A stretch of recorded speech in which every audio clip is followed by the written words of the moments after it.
I am James Washington, 74 years old and somehow still reeling from wounds my own children inflicted.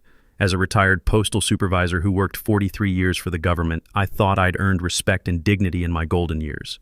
But 2 weeks after we buried Beverly, they invited themselves over for what they called a family meeting. Between my untouched coffee and their rehearsed speeches, my son David leaned forward, his white wife Jennifer nodding beside him. "You know, Dad, you are lucky we even care enough to help. Pride goes a long way, but practicality pays the bills." I simply set my mug down and listened.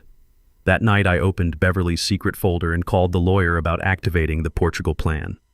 Before I continue this story, let me know where you are watching from in the comments below. Hit like and subscribe if you have ever had to stand up to family who underestimated your worth. Growing up in Birmingham, Alabama meant survival to my generation. But inside our modest three-bedroom house with its small front porch and Beverly's carefully tended garden was a fortress of love and planning I thought my children understood. My kitchen painted pale yellow. At Beverly's insistence, despite my preference for white, became the battleground where they tried to auction off my independence. The phone had rung at 6 that morning, David's voice carrying that restrained impatience I'd known since he was a teenager asking for gas money. Only now, at 42, he wasn't asking. "We found a buyer, Dad. This place is too much for you alone." They had already calculated my life in spreadsheets, measured my worth in square footage, decided that a black man my age couldn't possibly manage his own affairs. They assumed I carried debt like so many of our neighbors assumed Beverly's medical bills had broken us. What they didn't know was that Beverly Washington had been 10 steps ahead of them for years, and she'd taught her husband how to play chess while they were still learning checkers. "David," I said, keeping my tone even, "you've been planning this for a while." "That's called being responsible," he countered. "We can't sit around until something happens to you." I let the sentence hang there ugly and unpolished. "Until something happens to you." "Thanks for your concern," I said, my voice as flat as the morning light across the kitchen counter. "I'll think about it." "Dad," but I ended the call before he could sell me my own life in bullet points. An hour later, Jennifer's silver BMW pulled into my driveway with the precision of a surgical instrument. She stepped out carrying a leather portfolio that probably cost more than my monthly grocery bill, her blonde hair pulled back in what Beverly used to call a boardroom bun. Everything about Jennifer screamed efficiency, from her pressed slacks to her practiced smile that never quite reached her eyes. "James?" she said, letting herself in without waiting for an invitation. "I hope David didn't upset you earlier. You know how he gets when he's worried." She spread papers across my kitchen table like a general planning a siege. Legal documents, financial projections, architectural drawings. The basement apartment plan was rendered in cheerful pastels that couldn't disguise what it really was, a cell with a kitchenette.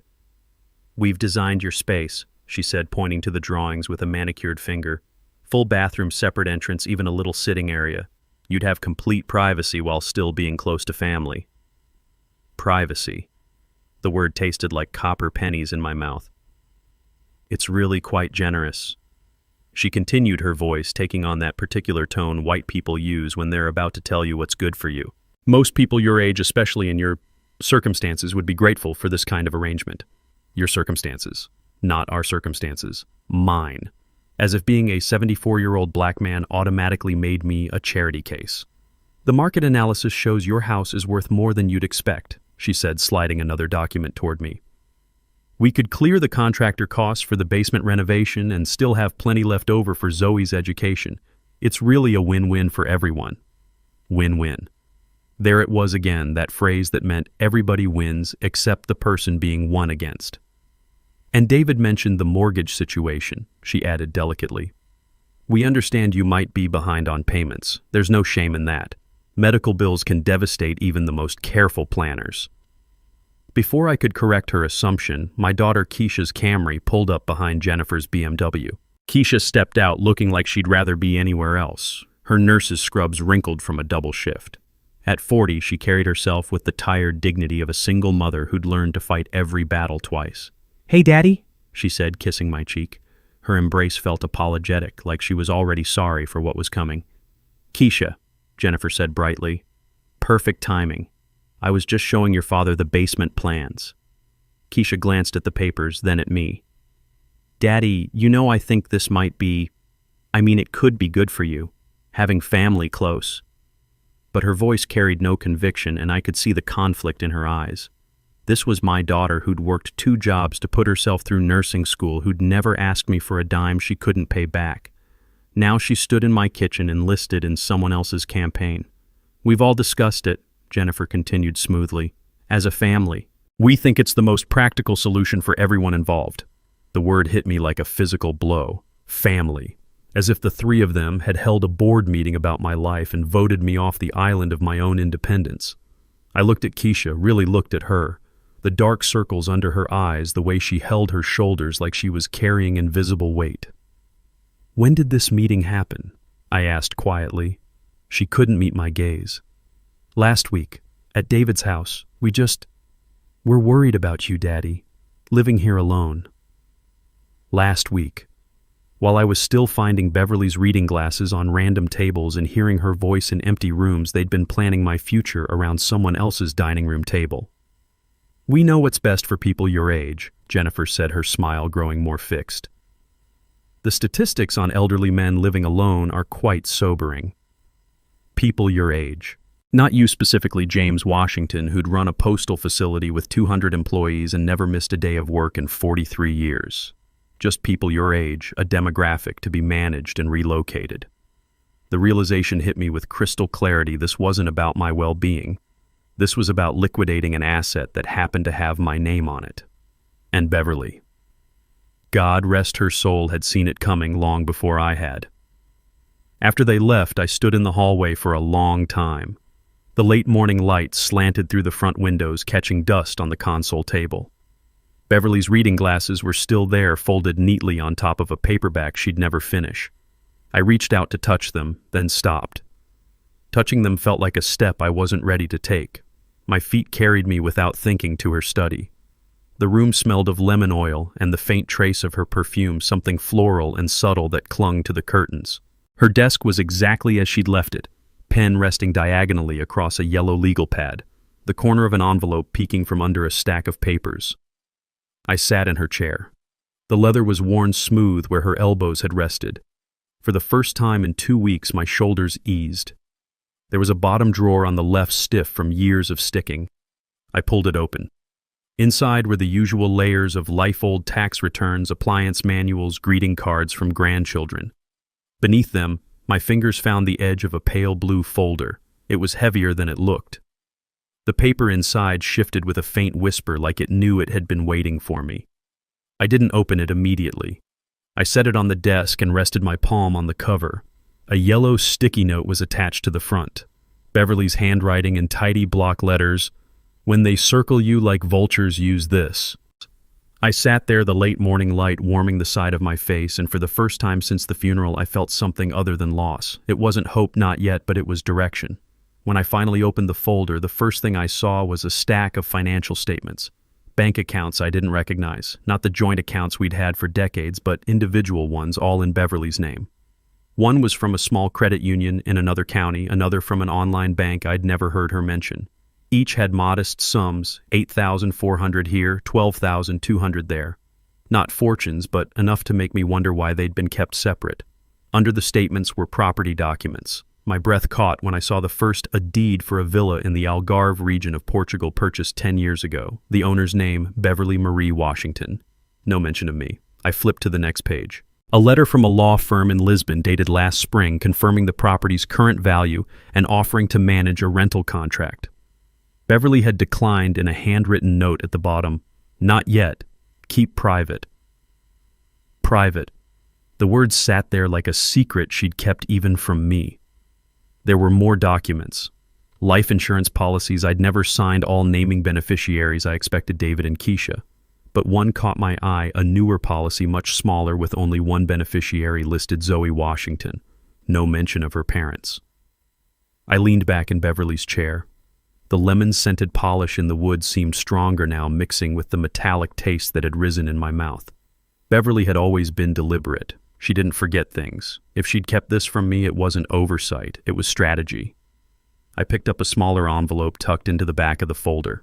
Inside was a letter dated 2 years ago, written in Beverly's looping cursive, "James, if you found this, I'm gone, and if I'm right, the calls have already started.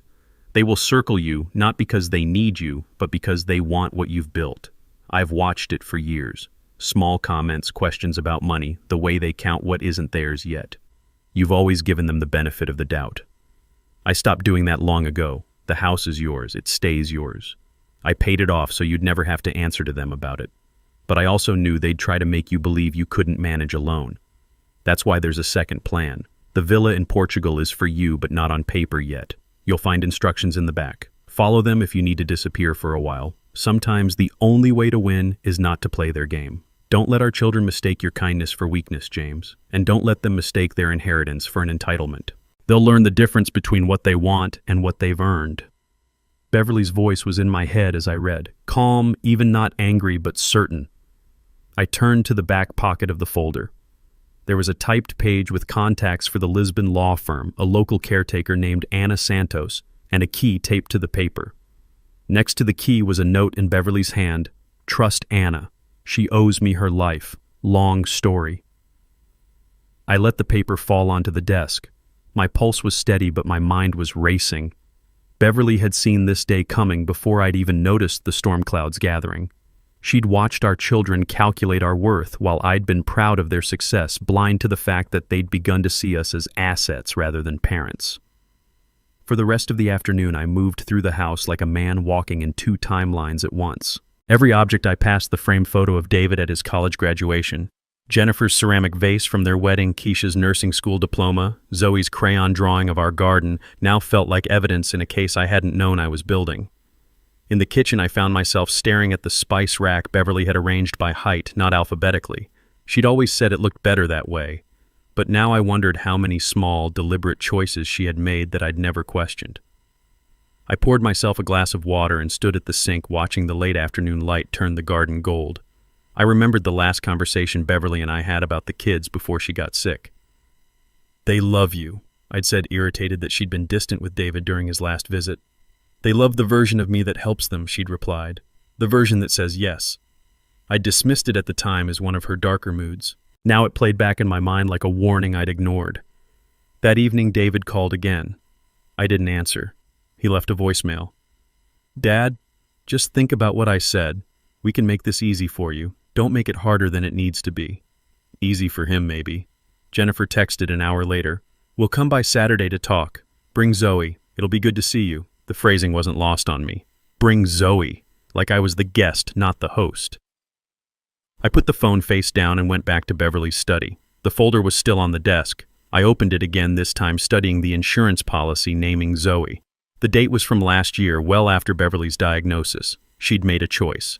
As the night settled over the house, I turned on the lamp in the study. The warm pool of light caught on the edge of a photograph tucked in the back of the folder. It was of Beverly and Zoe in the garden, both wearing straw hats, their hands dirty from planting herbs. Beverly's arm was around Zoe, her smile wide and unguarded. On the back, Beverly had written, "Teach her how to keep what matters." I sat with that photograph for a long time. The room was silent, except for the ticking of the old clock on the wall, the one Beverly insisted we keep even when it ran slow. I thought about calling Zoe, telling her everything.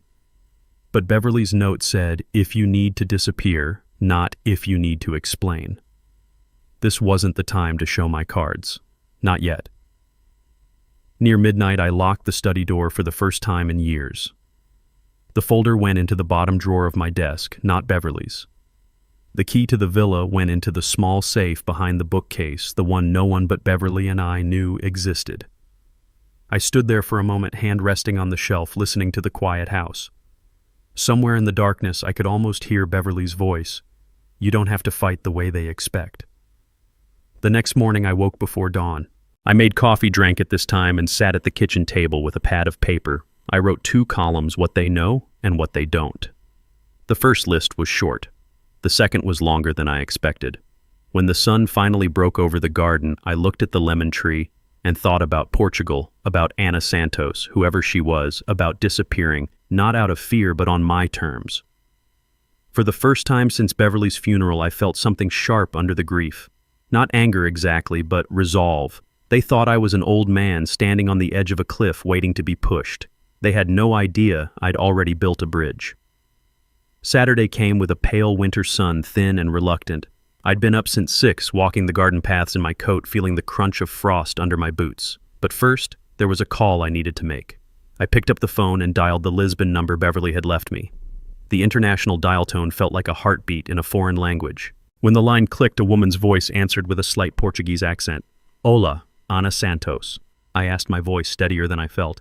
"Sim, this is Ana. Who is calling, please?" "My name is James Washington. Beverly Washington was my wife. She told me to call you when the wolves came."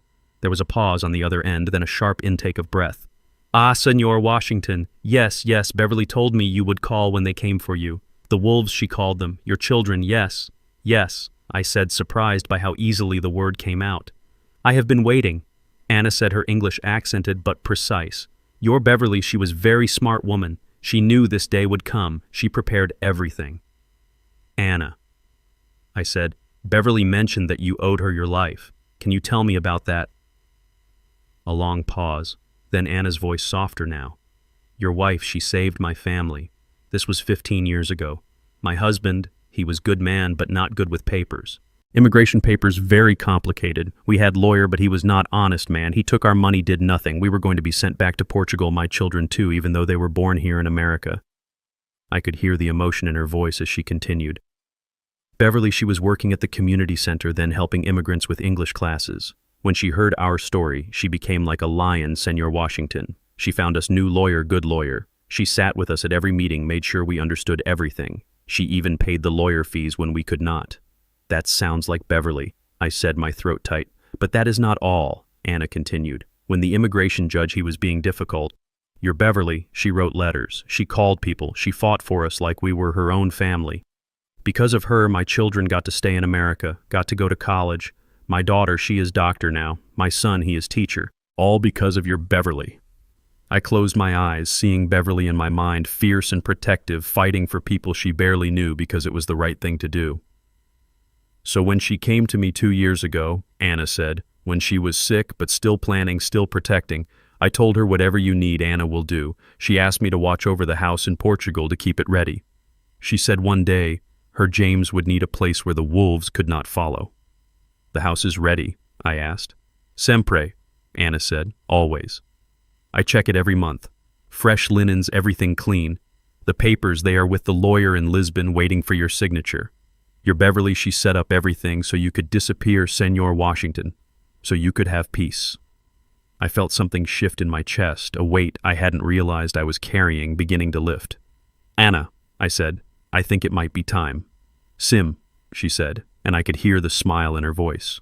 "I will call Lisboa today. The papers will be ready when you arrive. And Senor Washington, yes. Your Beverly, she was right about the wolves, but she was also right about you. You are stronger than they think."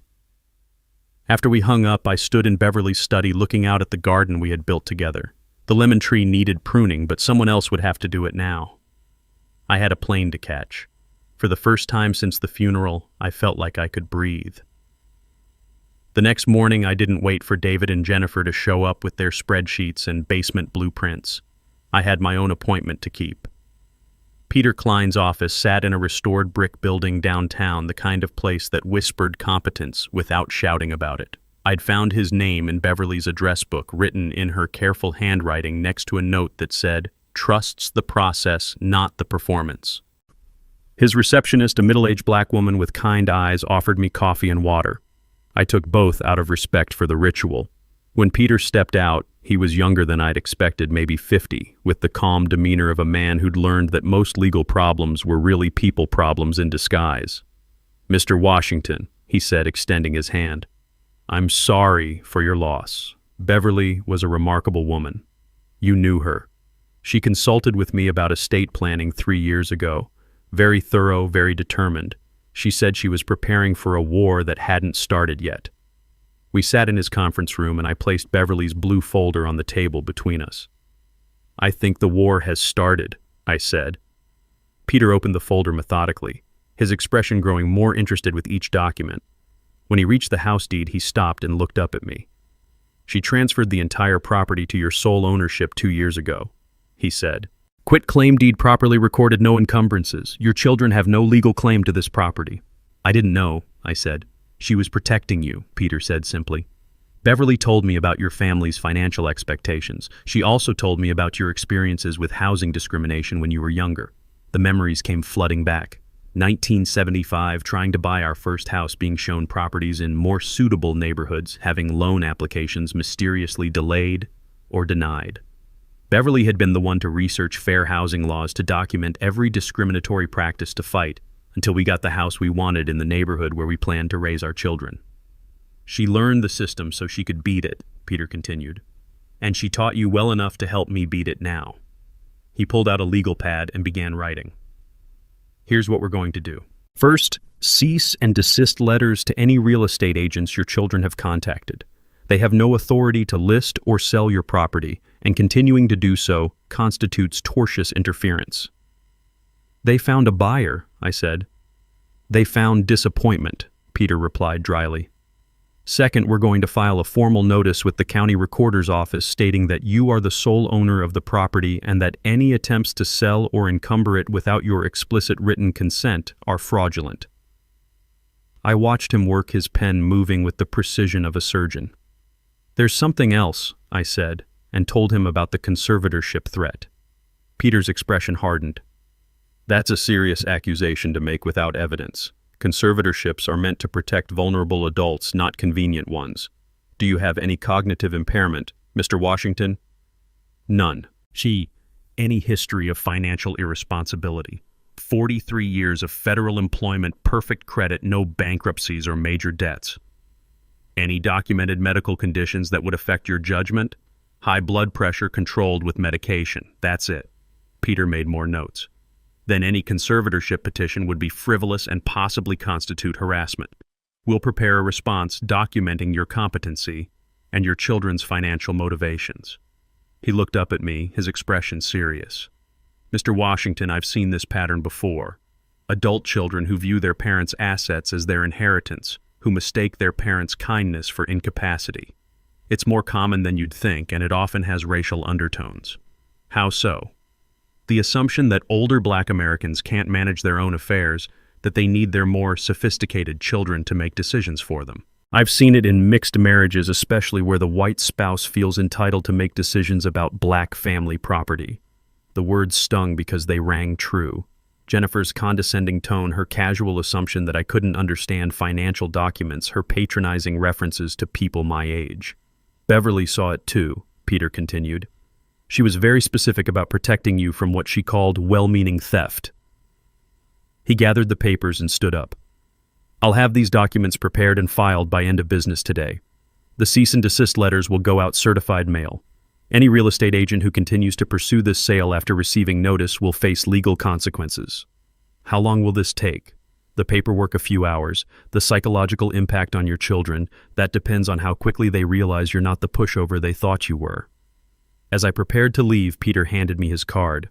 Mr. Washington, you built a life with Beverly that was worth protecting. Don't let anyone convince you that protecting it is selfish. Walking to my car, I felt something I hadn't experienced in weeks: control. Not the illusion of control that comes from pretending everything is fine, but the real thing. The kind that comes from having the law on your side and the will to use it. I stopped at the post office on the way home and rented a P.O. box. Small acts of independence, but independence nonetheless. By the time I got home, there was a voicemail from David. Dad, we need to talk. Jennifer heard you were meeting with lawyers. That's not necessary. We can work this out as a family. Family. The word had lost its warmth, become something they wielded like a weapon. I deleted the message and went to Beverly's study. The afternoon light was slanting through the windows, and for the first time since her funeral, the room felt peaceful instead of haunting. I opened the folder again and looked at the photograph of Beverly and Zoe in the garden. Teach her how to keep what matters, Beverly had written. The lesson was already in progress. Thursday arrived with a sky the color of wet stone. I woke knowing this would be the day everything came to a head. Sure enough, at 8:30 sharp, David called. Dad, we need to meet today. This lawyer nonsense has to stop. My house, 2 o'clock, I said. Bring whoever you want. At exactly 2, David's SUV pulled up, followed by Jennifer's BMW and a third car I didn't recognize. David got out first, his jaw set like concrete, followed by Jennifer and a man in an expensive suit who screamed lawyer from his perfect haircut to his Italian shoes. They filed into my kitchen like a tribunal. David didn't bother with pleasantries. "Dad, this is Jeff Morrison. He's been our family attorney for years." Jeff extended his hand with the calculated warmth of a man who made his living managing difficult people. "Mr. Washington, David and Jennifer have filled me in on the situation. I'm here to help mediate what seems to be a misunderstanding." "No misunderstanding," I said, staying seated at my own table. "Your clients want to sell my house without my consent." Jeff smiled the way white lawyers smile at black men they think they can handle. "I think there's been some confusion about the family's intentions. Everyone just wants what's best for you." "Everyone?" I asked. "Who is everyone?" David leaned forward. "Dad, you're not thinking clearly since Mom died. Grief can affect judgment, especially at your age." "My age," I repeated. "What about my age concerns you?" Jeff jumped in smoothly. "Mr. Washington's statistics show that elderly individuals, particularly those who've recently lost a spouse, often struggle with complex financial decisions. Your children are simply trying to protect you from potential mistakes." "Protect me," I said. "From what exactly?" "From making decisions you might regret," Jennifer said. "The house is a huge responsibility. The upkeep, the taxes, the isolation." "Isolation," I said. "Is that what we're calling independence now?" Jeff pulled out a folder. "Mr. Washington, I've taken the liberty of reviewing some publicly available information about your property. The tax burden alone represents a significant portion of your fixed income." "How would you know my income?" I asked. "Well," Jeff stammered, "David mentioned that your pension and Social Security probably don't cover all your expenses." "David mentioned," I repeated. "What else did David mention?" Jeff regained his footing. "Look, we all want the same thing here, a secure, comfortable future for you. The basement apartment plan is really quite generous." "Generous?" I said. "A basement." David's patience snapped. "Dad, stop playing games. We're trying to help you. If you won't listen to reason, we'll have to pursue other options." "What options?" "Legal guardianship," Jeff said smoothly. "It's a common solution when elderly individuals can't manage their affairs properly." The words hung in the air like smoke from a house fire. I looked at my son, this man I'd raised, who was now threatening to have me declared incompetent so he could control my property. "You'd really do that?" I asked quietly. "Only if you force us to," David said. "Dad, you're living in the past. This house is too much for you. You need help making rational decisions." "Rational decisions," I said. I reached into my shirt pocket and pulled out my phone, setting it on the table. The red recording dot was clearly visible. The room went silent. "You've been recording us," Jennifer gasped. "I've been preserving conversations," I said calmly. "For my protection." Jeff's professional composure cracked. "Mr. Washington, in this state, recording conversations without consent is legal," I interrupted. "When one party to the conversation consents, I consent to recording my own conversations in my own home." I looked directly at David. "You just threatened to have me declared incompetent so you could control my property. That threat is now preserved on multiple devices backed up to cloud storage and will be part of my defense when you try to follow through." David's face had gone pale. "Dad, I didn't mean—" "You meant exactly what you said," I said. "Jeff, as an officer of the court, you just participated in what sounds like a conspiracy to defraud an elderly person of their property rights. How do you think that will play before a judge?" Jeff stood up abruptly. "I think this meeting is over." "I think you're right," I said. "David, Jennifer, I want you to listen very carefully. I am not selling my house. I am not moving into your basement. I am not turning my financial decisions over to you, and if you pursue any legal action to force me to do otherwise, I will defend myself with every resource at my disposal." Jeff was already heading for the door. "David, Jennifer, I think we need to reconsider our approach here." "Our approach?" David asked. "There is no our anymore," Jeff said firmly. "I can't represent you in a conservatorship proceeding against someone who's clearly competent and has documented your threats. That's career suicide." As they filed out, Jennifer turned back one last time. James, please don't make this harder than it has to be. I'm not making it anything, I said. You are. After they left, I sat in my kitchen for a long time looking at the phone on the table. The recording had stopped automatically, but the damage was done.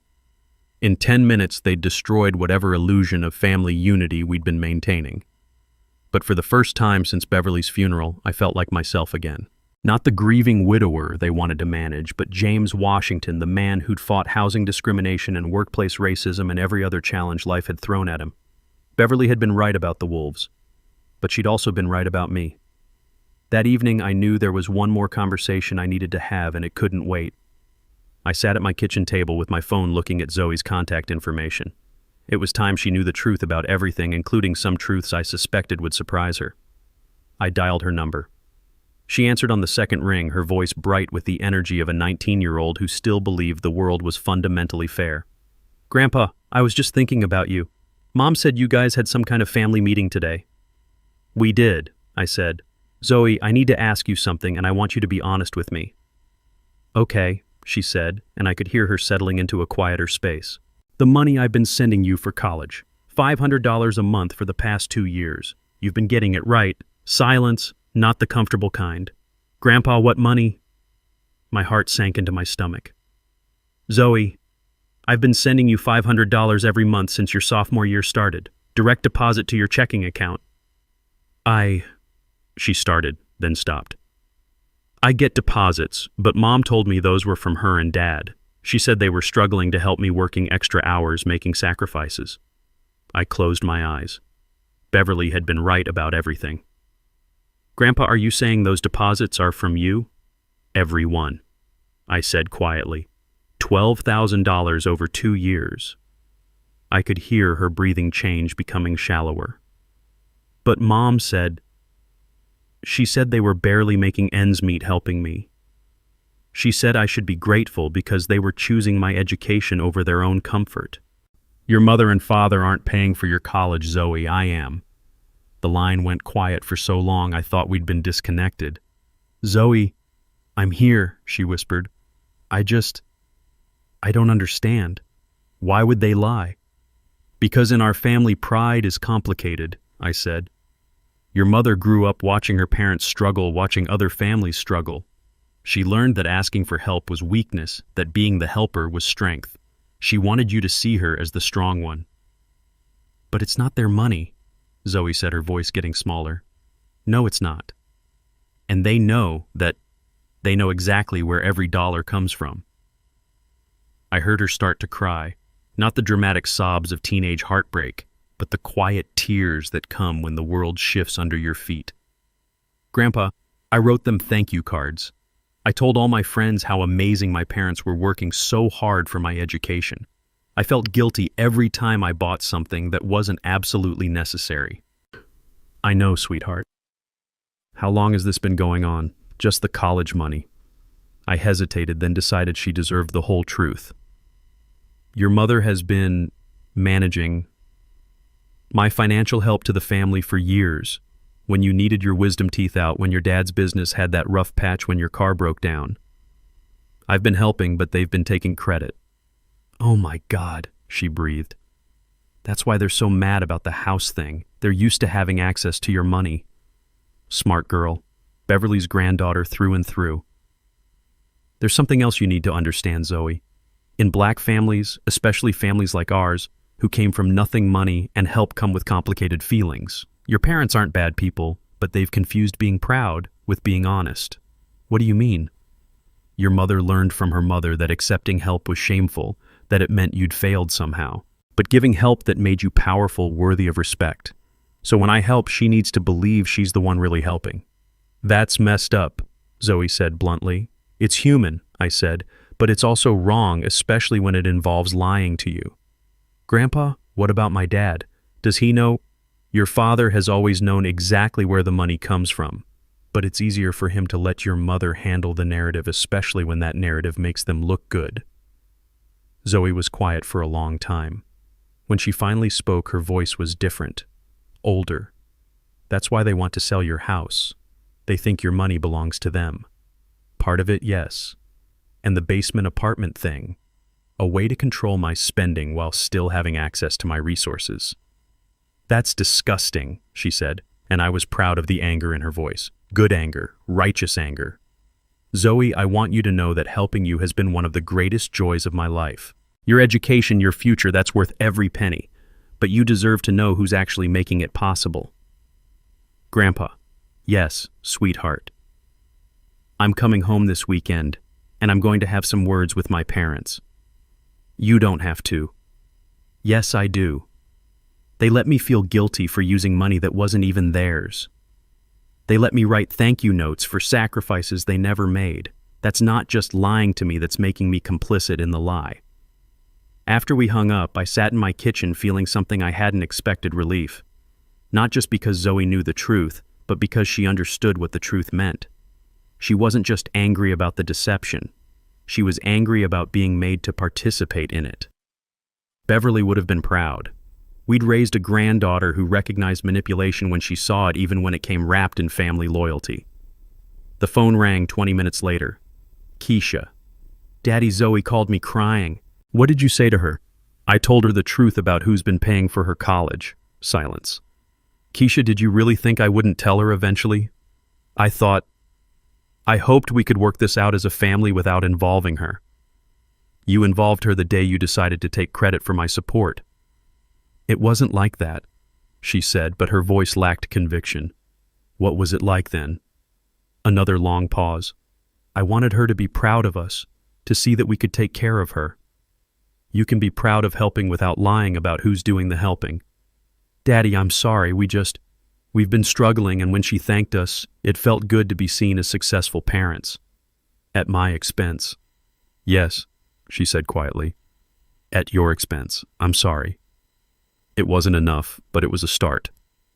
The moving company arrived at David and Jennifer's house on a crisp Monday morning at exactly 7:30. I had specifically requested that time because I knew David would be getting ready for work, and Jennifer would be visible in her kitchen window making her organic smoothies and checking neighborhood social media on her iPad. Rodriguez, the crew chief, was a man who understood the power of precise timing. "You sure about this address?" he'd asked when I hired him. "Very sure," I'd said. "And make sure they sign for everything." I watched from my car parked 3 blocks away as the white moving truck rumbled down their manicured street. In Oakwood Heights, moving trucks were events. Neighbors appeared at windows, dog walkers slowed their pace. Joggers found sudden reasons to stretch on nearby sidewalks. The crew began unloading boxes with methodical efficiency. Each box was labeled in my careful handwriting, "David Washington, personal items, from James Washington." The specificity was intentional. No room for confusion about who was sending what to whom. David's high school football trophies came off the truck, first gleaming plastic figures that had once meant everything to a 17-year-old boy who believed success was measured in touchdowns and scholarship offers. Behind them, his Letterman jacket still wrapped in the dry cleaning plastic from 1998, never worn after graduation because adult David was embarrassed by teenage David's achievements. The neighbors were definitely watching now. Mrs. Patterson from next door had abandoned all pretense and stood openly on her porch with her coffee mug. The Hendersons across the street had their blinds cracked just enough to observe the proceedings. In a neighborhood where image was currency, a moving truck at 7:30 in the morning was a scandal begging for explanation. Jennifer's wedding china came next, the elaborate place settings she'd insisted on registering for but had never used because she was always worried about chips and stains. 12 place settings for a woman who rarely entertained more than her book club, and even then preferred disposable plates for convenience. The crew chief rang the doorbell with the patient professionalism of a man who'd delivered difficult news before. Through my car window, I could see David answer in his bathrobe, hair still messy from sleep. Even from 3 blocks away, his body language screamed confusion and mounting embarrassment. A typed note was taped to each box. Identical messages in my formal business correspondence style. David and Jennifer, these items have been stored in my house for over 20 years. As you are now interested in managing property and belongings, I thought you should manage your own first. All items are in the same condition as when you left them. Please acknowledge receipt. James Washington. The beauty of the gesture wasn't in its cruelty but in its absolute reasonableness. I wasn't stealing from them or damaging their property. I was simply returning what was already theirs, forcing them to confront the difference between ownership and storage, between responsibility and convenience. David came outside in his bathrobe and slippers, probably hoping to minimize the spectacle. Too late. The Hendersons' teenage son was now openly recording with his phone from their front yard, probably already uploading to TikTok with hashtags about family drama in suburbia. Jennifer appeared in designer pajamas that probably cost more than most people's weekly grocery budget, her blonde hair perfect even at 7:30 in the morning. She surveyed the boxes with the expression of someone who just discovered termites in her foundation. The crew chief extended his clipboard for signatures. David signed with the mechanical movements of a man in shock. Jennifer stood beside him, arms crossed, clearly calculating the social damage. How do you explain to neighbors that your elderly father-in-law has just publicly returned your childhood memorabilia? What narrative makes you the victim in that scenario? By the time the truck pulled away, at least 6 neighbors had found reasons to be outside. Dog walking, jogging, checking mailboxes, watering plants that didn't need watering. The kind of audience you never want when your family business becomes street theater. My phone rang as I drove home. "What the hell was that supposed to accomplish?" David demanded. "Property management," I said calmly. "You're so concerned about managing mine, I thought you should practice with your own. You humiliated us in front of the entire neighborhood. I returned your belongings to your house. How is that humiliating? You know exactly what you did." "I do," I said. "The question is, do you—" Jennifer grabbed the phone. "James, this was petty and cruel. What will people think?" "They'll think your father-in-law cleaned out some storage space," I said, "unless you tell them otherwise, but then you'd have to explain why you're upset about getting your own things back." The line went quiet. The trap was perfect in its simplicity. Complaining about the gesture meant admitting they viewed my house as their personal storage facility, that they'd never intended to actually claim responsibility for their abandoned possessions. "This doesn't change anything," David said when he got the phone back. "We still think selling is the best option." "You're welcome to think whatever you want," I said. "From your own house, with your own things." I hung up and drove home, past the garden Beverly and I had built, past the lemon tree that still needed pruning, past the life I'd protected with nothing more than a moving truck and perfect timing. Sometimes the most devastating attacks are the ones that look like kindness from the outside. Let the neighbors wonder why successful David and Jennifer Washington were so upset about receiving boxes of their own belongings from a thoughtful father-in-law. The answer to that question would tell them everything they needed to know about who my children had become. David arrived at my house 40 minutes after the moving truck had left his. His BMW screeched into my driveway with the dramatic flair of a man who'd temporarily forgotten he lived in a neighborhood with a homeowners association. Jennifer followed in her car, mascara streaked down her cheeks like war paint smeared by defeat. They didn't knock. David used the spare key he'd never returned from helping Beverly during her treatments, barging into my kitchen like he was conducting a raid. "What kind of sick game are you playing?" he shouted, his face red with a mixture of rage and public humiliation. Jennifer collapsed into one of my kitchen chairs, sobbing into her hands. "The neighbors, James. Everyone was watching. Mrs. Patterson asked if we were having financial troubles." "Are you?" I asked, mildly, staying seated at my table with Beverly's blue folder open in front of me. "That's not the point."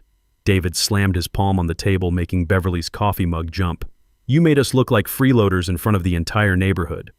Did I return your property to your house like a considerate father-in-law?" "You know exactly what you did," Jennifer said through her tears. "You humiliated us, made us look like we've been using you." "Have you been using me?" The question hung in the air like smoke. David's mouth opened and closed without sound. Jennifer's crying intensified. "That's what I thought," I said quietly. "Now sit down, both of you. It's time you learned about the rest of your inheritance." Something in my tone made David finally take a seat. I pulled out the document I'd been saving for this moment, the second property deed Beverly had filed just 6 months before her death. "Your mother was a smart woman," I began. "Smarter than any of us gave her credit for. She saw this day coming years ago, watched you both calculating what you'd inherit while she was still breathing." I slid the deed across the table. "This house and the 2 acres of land it sits on are no longer mine to sell." David grabbed the paper, his eyes scanning frantically. "What is this?" A conservation trust, I said. Filed with the county 6 months before your mother died. The property is permanently protected from development or sale. It will be maintained as a family homestead in perpetuity. That's impossible, Jennifer said, wiping her eyes. We checked the public records. You checked the records you knew to look for, I corrected. Your mother was very careful about timing and filing procedures. David's face was turning an alarming shade of purple. You can't just give away our inheritance. I didn't give away anything, I said calmly. Your grandmother did, and she didn't give it away, she preserved it for the right person. I pulled out another document. Zoe Washington is listed as the sole beneficiary and future trustee of the Washington Family Conservation Trust. She'll inherit not just this house, but the responsibility to maintain it for future generations. The silence that followed was profound. I could hear the kitchen clock ticking, the refrigerator humming, a dog barking somewhere down the street. Zoe, Jennifer whispered. But she's just a child. She's 19, I said. Old enough to vote, old enough to serve in the military, old enough to understand the difference between inheritance and entitlement. David found his voice. This is insane. You're cutting us out completely. I'm not cutting anyone out, I said. Your grandmother made these decisions before she died based on what she observed about your character. She believed Zoe would be a better steward of this property than either of you. Based on what? Jennifer demanded. Based on watching Zoe spend summers here helping with the garden while you two spent them complaining about property taxes. Based on watching her ask what she could do to help while you asked what you could get. Based on understanding that some things matter more than money. I stood up and walked to the window, looking out at the garden Beverly and I had built together. Your grandmother used to say something that I didn't understand until recently. This family has a history of treating its elders like assets rather than ancestors. She meant her parents, my parents, the way families like ours sometimes lose sight of respect in pursuit of resources. I turned back to face them. She saw you both doing the same thing to us. Counting our house, our savings, our Social Security payments like they were already yours, planning our funerals before we were dead. David stood up abruptly. That's not fair. Neither is threatening conservatorship proceedings against a competent adult because he won't sell his house, I replied. Neither is lying to your daughter about who's paying for her college. Neither is treating your father-in-law's grief as an opportunity for real estate speculation. Jennifer looked up at me with red-rimmed eyes. So that's it. 20 years of marriage into this family and we get nothing. You get what you've earned, I said, which is a very expensive lesson about the difference between family and opportunity. I walked back to the table and closed Beverly's folder. The trust is irrevocable. The property cannot be sold, cannot be mortgaged, cannot be developed. Zoe will inherit it when she turns 25, along with enough money to maintain it properly. What money? David asked suspiciously. The money your mother saved from all those mortgage payments we supposedly couldn't afford, I said. Turns out when you pay off your house early and invest the payment money for 6 years, it grows quite substantially. I looked at both of them, these people who had been part of my family for so long I'd forgotten they'd never really understood what family meant. You can contest the trust if you want, I said, but I should warn you, your mother anticipated that too. She left very detailed documentation about your financial expectations, your attempts to pressure her into home equity loans, your suggestions about maximizing our assets. David deflated like a punctured balloon. Jennifer just stared at the table. There's one more thing, I said gently. The trust has a provision that if anyone contests it or attempts to pressure Zoe into selling, they're permanently barred from the property. That includes visits, holidays, family gatherings. Your mother wanted to make sure Zoe could make her own choices without interference. I walked to the front door and held it open. I think we're done here. As they walked past me, Jennifer turned back one last time. James, please. We're family. Family, I said quietly, doesn't threaten to have you declared incompetent so they can steal your house? After they left, I stood in my kitchen for a long time looking at the space where Beverly's folder had been. The house felt different now, not empty but clear, like weather moving through after a storm. I picked up my phone and called Zoe. Grandpa, how did it go? Your grandmother's plan worked perfectly, I said. What happens now? I looked out at the garden, at the lemon tree that still needed pruning, at the rosemary bush Beverly had planted the year Zoe was born. Now, I said, you come home and I teach you how to take care of what matters. 3 days later, I stood in my bedroom with a single suitcase open on the bed, looking at the clothes that would carry me into my new life. 2 weeks worth of shirts, pants, underwear, socks, the shaving kit Beverly had given me for our 20th anniversary because she loved the smell of sandalwood. One photograph, Beverly and me at Myrtle Beach in 1987, both of us laughing at something I couldn't remember but could still feel. I'd called Anna the night before. "I'm ready," I'd told her. "Sempre," she'd replied, "always. The house has been waiting." My ticket was for Thursday morning. One way to Faro with a connection through Newark. I'd used Beverly's travel fund card, the one she'd labeled for when we dare. Funny how daring looked so much like running away until you realized you were running towards something instead. I was folding my last shirt when I heard the front door open. Keys in the lock, footsteps that belonged to someone who still believed she had the right to come and go as she pleased. "Grandpa," Zoe's voice carried through the house, tentative but determined. I found her in the kitchen, standing next to a duffel bag that looked like it had been packed in a hurry. Her hair was pulled back in a messy ponytail, and she wore the expression of someone who'd made a decision that scared and excited her in equal measure. "Going somewhere?" I asked. "With you," she said simply. "If you'll have me." I sat down at the kitchen table, suddenly feeling every one of my 74 years. "Sweetheart, this isn't a vacation. I'm not coming back." "I know." She sat across from me, her hands folded like she was praying or preparing for battle. "Grandpa, I've been thinking about what Grandma wrote in that note, about teaching me how to keep what matters. And I can't learn that from my parents. They've spent my whole life teaching me that what matters is what other people think, what makes you look successful, what keeps you comfortable." Her voice grew stronger with each word. But Grandma knew different. She knew that what matters is what you protect, what you build, what you pass on. I looked at this girl, this young woman who carried Beverly's eyes and her own fierce intelligence. "What about college?" I talked to my advisor. "I can take a gap year, maybe transfer to a Portuguese university, learn the language, help you settle in, figure out what I actually want to study instead of what everyone expects me to study." "Your parents will never forgive me." Zoe's laugh was sharp, bitter in a way that made me sad for what my children had taught her. "My parents are worried about their social standing in a neighborhood where they can't afford to live driving cars they can't afford to buy, maintaining a lifestyle that depends on other people's money. I don't need their forgiveness for choosing something real." She pulled a folded paper from her pocket. "Besides, I wrote them a letter, told them exactly why I'm leaving and what they'd have to do to earn me back. It's not cruel, but it's honest." I thought about Beverly's letter, about the way she'd seen this moment coming and prepared for it. "You know, there's no guarantee this will work out. Portugal is a foreign country. The language is different. The culture is different." "Good," Zoe said firmly. "Maybe different is exactly what I need."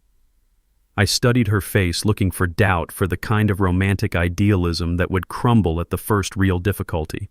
Instead, I saw something that reminded me of Beverly at 19, fierce and uncompromising and absolutely certain about what mattered. "There's something else," I said, reaching for my phone. "Anna mentioned that your grandmother left some things for you in Portugal. A college fund," she said, "but bigger than what you'd need for tuition." Zoe's eyes widened. "How much bigger?" "I don't know, but knowing your grandmother big enough to give you real choices about your future." The flight to Portugal felt like traveling backward through history. For 4 generations, my family had been part of the Great Migration, moving north from Alabama to find work and dignity and space to breathe. Now here I was, James Washington's great-grandson, moving in the opposite direction, not running from oppression, but toward possibility. Zoe slept for most of the flight, her head on my shoulder, looking younger than her 19 years. I watched the Atlantic pass beneath us and thought about Beverly, about how she'd somehow known this day would come and prepared for it. Not just the house and the money, but Zoe herself. She'd been preparing Zoe for this moment without any of us realizing it. The conversations about family history, the stories about ancestors who'd made hard choices and lived with the consequences. The way she'd taught Zoe to see beyond surface appearances, to question what adults told her, to value independence over approval. Beverly had been raising a granddaughter who could choose Portugal over comfort, truth over convenience, possibility over security. When we landed in Faro, Anna was waiting with a sign that read, "Washington Family," in her careful handwriting. She looked exactly as I'd imagined, compact, competent, with the kind of smile that reached her eyes and meant what it promised. "Senor Washington," she said, embracing me like an old friend, "and this beautiful girl must be Zoe." "You knew I was coming?" Zoe asked, accepting Anna's hug with the easy grace of someone raised by Beverly Washington. "Your grandmother told me," Anna said simply. "She said one day James will need to disappear, and when he does, the girl will follow. Make sure there's room for both of them." We drove through countryside that looked like a postcard, white houses scattered across green hills, olive trees that had been growing since before America was a country. Anna pointed out landmarks, markets, the beach where the locals swam, the cafes where she'd introduce us as Beverly's family. "Your grandmother visited once," Anna told Zoe as we turned into the lane with stone walls. 2 years ago, when she was sick but still fighting. She stood in the garden behind the house and said, "This is where James will remember how to breathe, and where Zoe will learn who she really is." The house appeared around a curve, white walls and blue shutters and red tiles that had weathered 100 Portuguese storms. Bougainvillea spilled over the garden walls like purple celebration. "Home," Anna said simply. I looked at Zoe, at the wonder in her eyes, as she took in this place her grandmother had chosen for us. "What do you think?" "I think," Zoe said slowly, "Grandma knew exactly what she was doing." That night, after Anna had left us with fresh linens and a bowl of lemons, and promises to return in the morning, Zoe and I sat on the terrace watching the Mediterranean turn from blue to black. "Grandpa," she said, "do you think they'll try to find us?" "Eventually," I said. "But by then, we'll be ready." "Ready for what?" I thought about Beverly's letter, about the Conservation Trust, about the college fund waiting in a Portuguese bank, about all the ways she'd prepared for this moment without any of us understanding what she was building. Ready to show them the difference between a family that owns you and a family that frees you. Zoe leaned against my shoulder the way she had on the airplane, and I felt something I hadn't experienced since Beverly died, the future opening up instead of closing down. Tomorrow we would start learning Portuguese. Tomorrow we would explore the village, meet the neighbors, begin the work of building a life that belonged to us instead of to other people's expectations. But tonight we sat in the warm Portuguese air and listened to the sea, 2 generations of the Washington family finally free to find out who we were when nobody was keeping score. The house was everything Anna had promised, and more than Beverly's letters had prepared me for. White walls that caught the morning light and held at gently blue shutters that looked like they'd been painted by someone who understood the difference between decoration and invitation. The red tile roof had weathered storms and seasons with the dignity of something built to last. Inside, the floors were cool terracotta that felt honest under my feet. The living room opened to views of olive groves that rolled down toward the Mediterranean, and I could see why Beverly had chosen this place. It demanded nothing but presence. "Your Beverly came here during her treatments," Anna said as she showed us through the rooms. 3 times she told no one. She would sit on the terrace for hours planning. Zoe ran her fingers along the built-in bookshelves, already filled with volumes in Portuguese and English. "Planning what?" "Planning you," Anna said simply. "Both of you." She knew this day would come. The kitchen was small but complete with copper pots that gleamed like promises and a window that framed the lemon tree in the garden. Anna had stocked the refrigerator with basics, bread, cheese, fruit, wine that she assured me was gentle enough for afternoon drinking. "There is something else," Anna said, reaching into her bag. She pulled out an envelope, cream-colored and heavy, with Zoe's name written in Beverly's unmistakable handwriting. "She gave this to me 2 years ago, said to give it to the girl only when she was here in this house ready to listen." Zoe took the envelope with the reverence of someone handling sacred text. "Should I read it now?" "That is for you to decide," Anna said. "But I think your grandmother would want you to read it where she wrote it." She led us to a small desk by the window, positioned so the writer could look out at the garden while working. The wood was worn smooth in places, and I could imagine Beverly sitting there during her secret visits, planning our escape. Zoe sat at the desk and opened the envelope. Her eyes moved across the page, and I watched her expression change from curiosity to recognition to something deeper. When she finished, she looked up at me with tears in her eyes. "She knew," Zoe said quietly. "She knew exactly what they would do, exactly how I would feel, exactly what I would need to hear."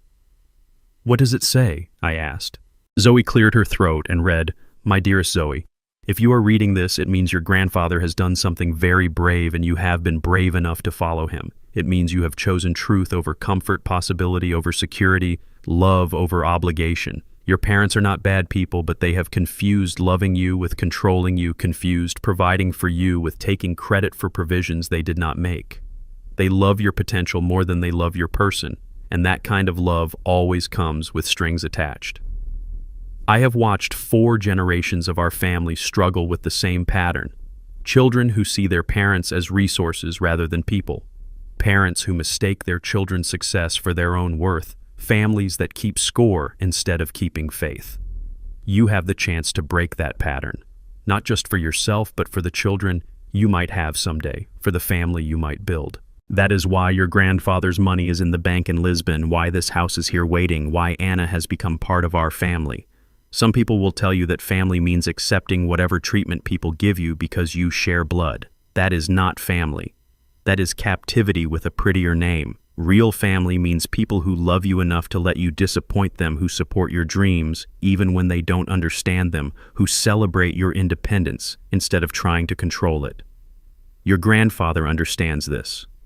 That is why I chose him 45 years ago and why I am trusting him to help you understand it now.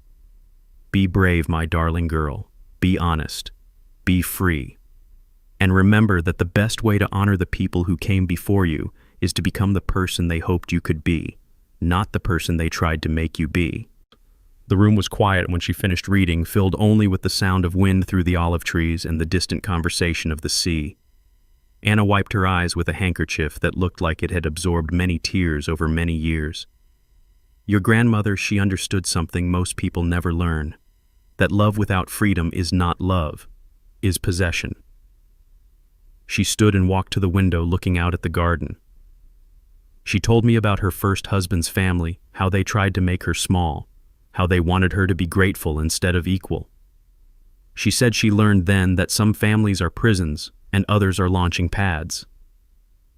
What kind of family are we building here? Zoe asked. Anna turned back to us with the smile of someone who had found her answer through hard experience. The kind that teaches you to fly, not the kind that clips your wings. We spent the afternoon exploring the house and garden. Anna showed us where the hot water heater lived, how to work the temperamental shower, which plants needed daily watering, and which preferred to be left alone. Practical information, but delivered with the care of someone passing down family knowledge. Your Beverly planted the rosemary herself, Anna said, pointing to a robust bush near the kitchen door. She said it would remind James of home. And the lemon tree she chose because Zoe would need to learn that some things take time to grow, but are worth the waiting. As evening approached, Anna prepared to leave. Tomorrow I will take you to the bank in Lisbon. Your grandmother's gift is waiting there. Then to the market to meet people to begin your Portuguese life. After she left, Zoe and I sat on the terrace with glasses of the gentle wine Anna had recommended. The Mediterranean stretched before us, vast and patient and utterly indifferent to our small human dramas. Grandpa, Zoe said, do you think we made the right choice? I thought about my house in America, about the garden Beverly and I had built, about the life we'd constructed with such care only to watch our children try to auction it off piece by piece. I think, I said finally, that your grandmother spent 2 years preparing for this moment. She bought this house, learned Portuguese law, befriended Anna, set up bank accounts, and wrote letters we're still finding. If Beverly Washington thought this was the right choice, then it was the right choice. Zoe leaned back in her chair and looked up at stars that seemed brighter here than they ever had in America. I want to learn Portuguese, she said. I want to understand Anna when she talks to her neighbors. I want to know the names of these flowers, the history of this place, the stories that made Beverly fall in love with it. We have time, I said. That's the gift she gave us. Time to figure out who we are when we're not performing for people who've already decided what we should be. As night settled over the White House with blue shutters, I felt something I hadn't experienced since Beverly died, the future opening up instead of closing down. Tomorrow we would begin the work of building a life that belonged to us, guided by the wisdom of a woman who had loved us enough to set us free. Within 2 months, Zoe was dreaming in Portuguese. I watched her transformation with the amazement of someone witnessing a butterfly emerge from its chrysalis. She'd wake up each morning and walk to the village bakery chatting with Senora Martinez about her grandchildren, discussing weather patterns with old Manuel, who tended the olive groves, bargaining playfully with the fishmonger who brought his catch up from the coast. "Bom dia, Senor Washington," the neighbors would call to me as I followed my granddaughter through the narrow streets. "Good morning, Mr. Washington." They'd known us for 8 weeks, but in a village where some families had lived for 8 centuries, that was enough time to be accepted. Anna had introduced us properly, which in a Portuguese village means explaining not just who you are, but why you belong. "This is Beverly's husband and granddaughter," she would say. Beverly was the American woman who helped my family stay together. Now they are our family too. It was a simple equation that transcended nationality and language. Beverly had helped Anna, therefore we were welcome. In a culture that valued loyalty and gratitude, that was passport enough. Zoe threw herself into community life with the enthusiasm of someone discovering she had talents she didn't know existed. She helped Anna's daughter Sophia with English tutoring for local children. She organized a weekly conversation group where Portuguese speakers could practice English while she practiced Portuguese. She even convinced the village priest to let her help with the church's outreach to African immigrants, using her grandfather's experiences to build bridges across cultural divides. "Your granddaughter has a gift," Anna told me one evening as we watched Zoe mediate a heated discussion between 2 village women about water rights. "She sees connections where other people see only differences." It was true. Zoe had inherited Beverly's ability to find common ground in disputed territory, to translate not just language, but intent to build understanding where others saw only conflict. One afternoon, while helping Anna organize her late husband's papers, I discovered something that explained Beverly's connection to this place more fully. Hidden in a folder marked "Important Documents" were college transcripts for Sofia Santos and her brother Miguel. Both had attended university in Lisbon. Both had graduated with honors. Both had their tuition payments traced back to an American benefactor, Beverly Marie Washington. "She never told you," Anna said when I confronted her with the documents. "Your wife, she paid for my children's education. All of it. University books, living expenses. 8 years of payments, never missed one." I sat heavily in Anna's kitchen chair, overwhelmed by another layer of Beverly's secret generosity. "Why didn't she tell me?" "Because she knew you would worry about the money. You were saving for your own grandchild's education. Beverly, she found other ways to help my family without taking from yours." "Other ways?" Anna smiled with the fondness of someone remembering a dear friend's harmless deception. "Your wife, she was very good at finding extra work. Translating documents, tutoring immigrant children, helping people fill out government forms. She told you it was volunteer work. It was volunteer work. But volunteer work that paid. She would take no money for helping people, but she would let them pay for her children to go to school in Portugal." "Very clever woman, your Beverly." That evening I told Zoe about her grandmother's hidden scholarship program. She listened with the intensity of someone receiving religious instruction. "So Grandma didn't just save Anna's family from deportation," Zoe said. "She invested in their future." "For 15 years, I confirmed. "Sophia is a doctor now, Miguel is a teacher, both because your grandmother saw potential where others saw only problems." Zoe was quiet for a long time, staring out at the Mediterranean as it caught the last light of day. When she finally spoke, her voice carried a new certainty. "Grandpa, I know what I want to study." "Portuguese literature," I guessed. "International law," she said. "Immigration law specifically. I want to do what Grandma did, but bigger. I want to help families stay together, legally, help people navigate systems that are designed to exclude them, help communities integrate without losing their identity." I looked at my granddaughter and saw Beverly's vision finally coming into focus. Not just the escape plan, not just the financial security, but the purpose. Beverly had brought us here not just to hide from our family's greed, but to show Zoe what generosity looked like when it was practiced as a way of life rather than a tax deduction. "There's a good law program in Lisbon," Anna said the next day when Zoe told her about her decision. "Sophia knows the professors there. She could make introductions. And my Portuguese is getting good enough for university classes," Zoe added. "I've been reading legal documents with the priest. He says I have a natural talent for understanding complex language." I watched my granddaughter plan her future with the confidence of someone who had finally found her calling, and I understood what Beverly had been building all along. Not just financial security, but moral purpose. Not just the escape route, but a launching pad. That night, Zoe called her parents. I listened from the kitchen as she explained her decision in Portuguese accented English, her voice calm and certain. "I'm studying international law at the University of Lisbon," she told them. "Grandpa is helping me apply, and Anna's daughter is helping me prepare for the entrance exams." I couldn't hear their response, but Zoe's reply was clear. "No, I don't need your permission. And no, I don't need your money. Grandma took care of everything." When she hung up, she found me in the kitchen preparing dinner. "They're not happy," she said simply.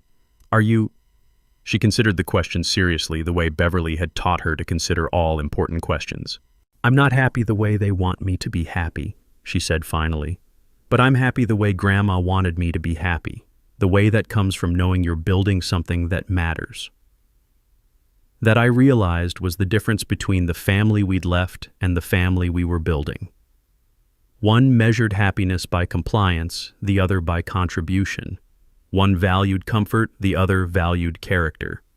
Beverly had known which kind of family Zoe needed to become the person she was meant to be. 6 months into our Portuguese adventure, my phone rang with a video call from a number I recognized but hadn't heard from in weeks. Keisha's face appeared on the screen, and I could see immediately that something had changed. She looked tired, but it was the clean exhaustion of someone doing hard work rather than the brittle fatigue of someone avoiding it. "Daddy," she said, and her voice carried none of the defensive edge I'd grown accustomed to. "Can we talk?" Zoe was at the kitchen table reviewing Portuguese legal texts for her university entrance exam. She looked up when she heard her mother's voice but didn't move to join the conversation. Smart girl. She'd learned that some conversations require space to breathe. "We can talk," I said, "but I want you to know up front that I'm not coming home and I'm not changing my mind about the house." "I know," Keisha said quickly. "That's not why I'm calling. I'm calling to apologize. Really apologize, not the kind where I explain why I was right to be wrong." I set the phone on the counter where both Zoe and I could see the screen. "I'm listening." "I've been going to therapy," Keisha began. "Started right after you left. At first I went because I was angry at you for making me look bad in front of my daughter, but Dr. Martinez, she has a way of asking questions that make you see things differently." She paused, gathering herself. "She asked me to trace back when I stopped seeing you as my father and started seeing you as a resource, when I stopped asking what you needed and started calculating what you could provide." "When did that happen?" I asked gently. "When Jennifer joined the family," Keisha said, and I heard the honesty that costs something to speak. She was so confident about financial planning, about maximizing assets, about thinking strategically. I started seeing our family through her eyes, and her eyes see everything as either an opportunity or an obstacle.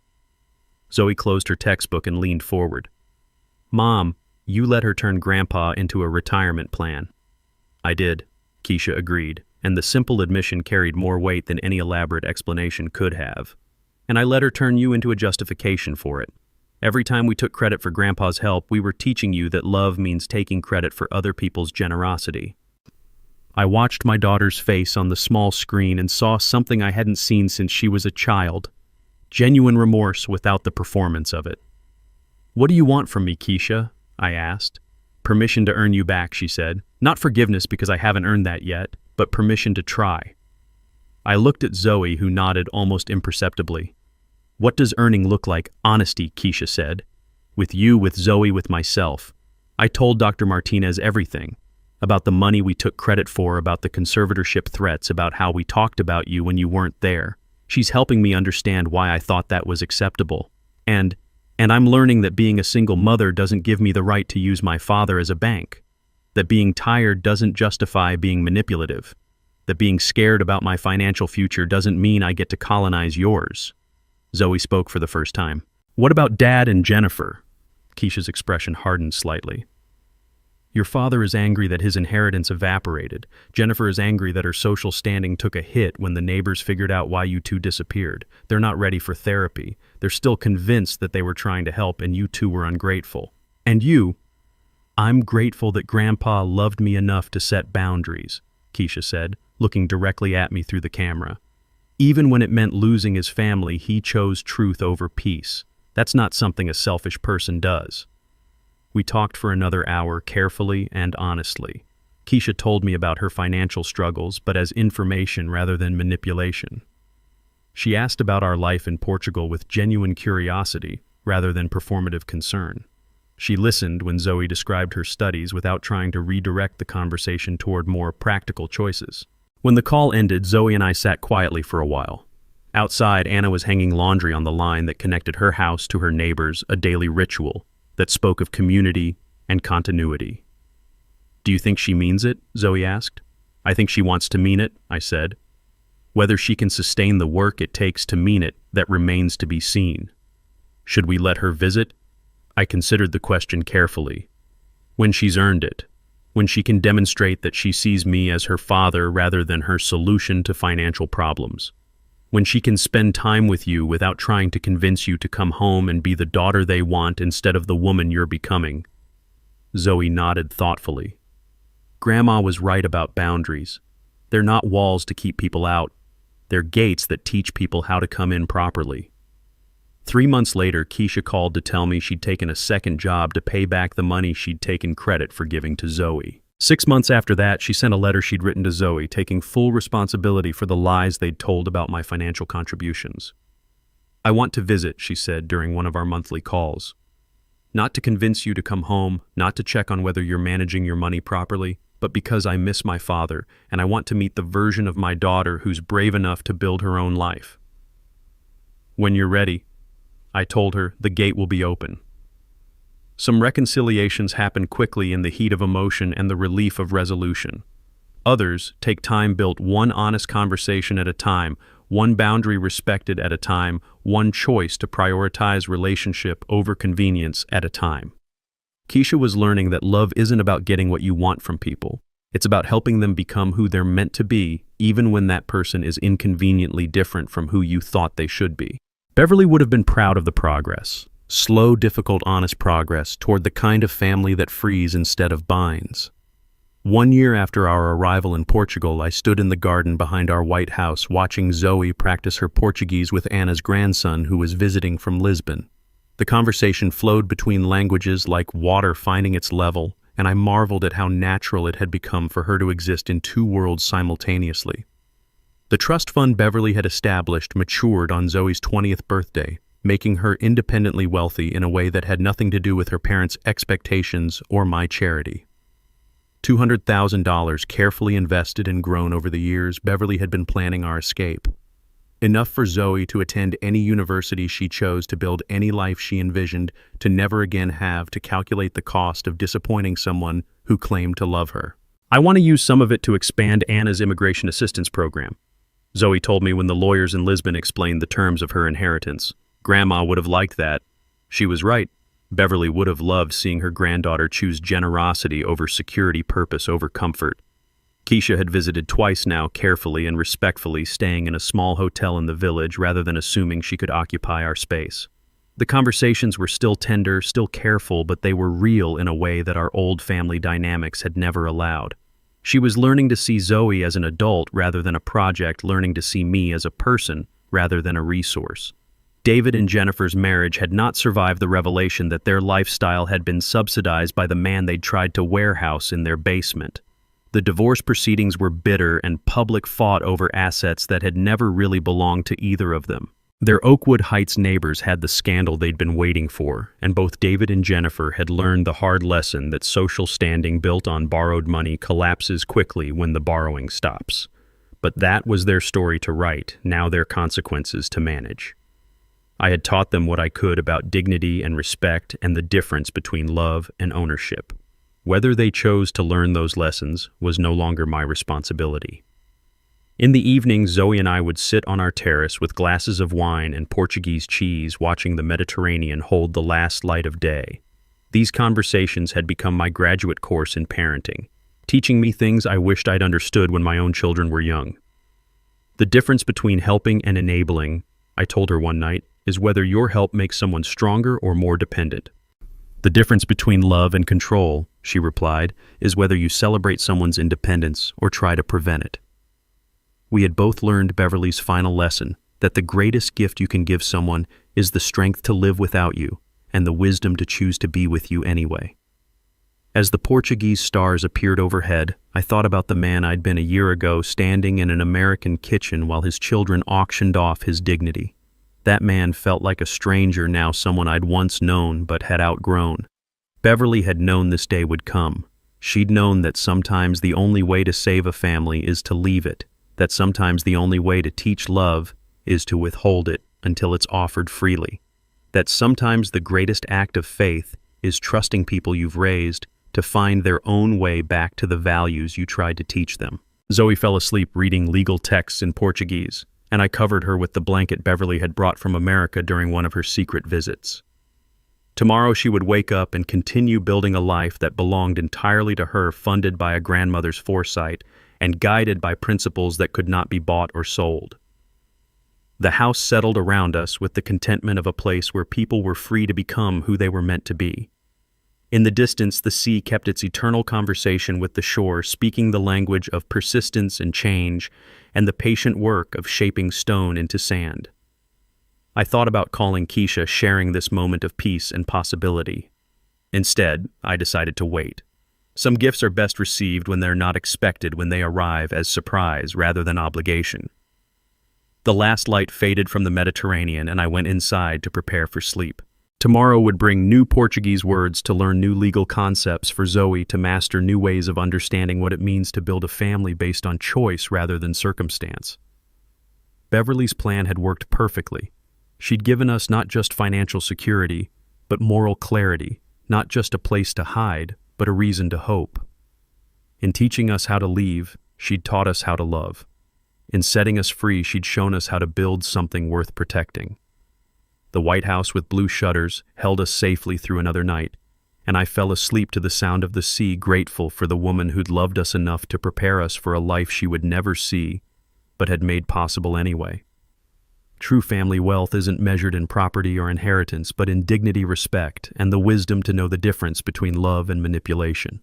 Beverly Washington understood that sometimes the greatest gift you can give your loved ones is the strength to stand alone when necessary. She taught that elder wisdom comes not from accommodating disrespect, but from setting boundaries that protect both your legacy and the character of those who would inherit it. The real inheritance she left wasn't money or property, but the example that self-respect is never too expensive, and family love should never require you to make yourself smaller to make others comfortable. Before you go, ask yourself this question: are the people in your life loving who you are or loving what you can do for them? If this story inspired you to evaluate your own family dynamics, subscribe for more stories about courage, boundaries, and the difference between helping and enabling.